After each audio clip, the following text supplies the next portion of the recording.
वालेकुम बच्चों, welcome to Z international publishing house. बच्चों, हम जो किताब पढ़ रहे हैं उसका नाम है वाक़िफ़े आमा और इसके सबक नंबर 18 पे मौजूद है। सबक नंबर 18 में है ज़मीन की साख।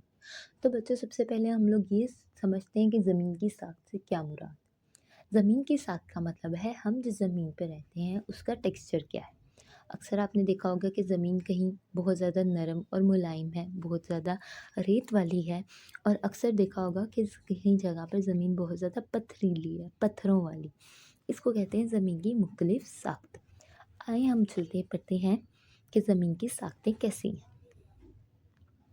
तो सबसे पहले आती है झील, दरिया, पहाड़, जंगलात और समुद्र और सहरा मैदान। ये तमाम ज़मीन की साख्तें हैं और ये तमाम ज़मीन की साख्तें एक दूसरे से बहुत मुख्तलिफ हैं। जैसे कि सहारा में हर तरफ पानी, मिट्टी मिट्टी, रेत रेत मौजूद होती है, पानी का कहीं नामो निशान नहीं। और दूसरी तरफ झील भी होती है, दरिया भी और समुंदर भी। समुंदर में आप समुंदर में आप कहीं पे भी देख लो, वहाँ कहीं पे भी मिट्टी मौजूद नहीं होती। तो ये सब अल्लाह ताला की कुदरत है। ठीक है बच्चों, अब हम लोग चलते हैं सरगर्मी की तरफ। मैं आपसे सवाल पूछूंगी और आप जवाब देंगे। क्या हर जगह ज़मीन की साख एक जैसी होती है? आपके इलाके, शहर या गांव में ज़मीन की साख कैसी है?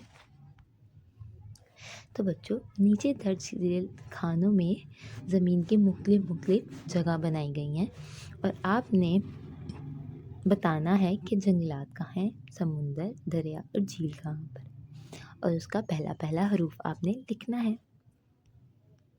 काफ़ी है।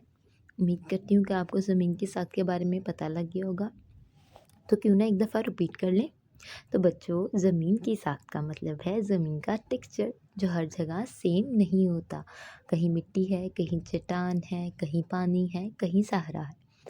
उम्मीद करती हूँ आपको ये याद हो जाएगा। अल्लाह हाफ़िज़।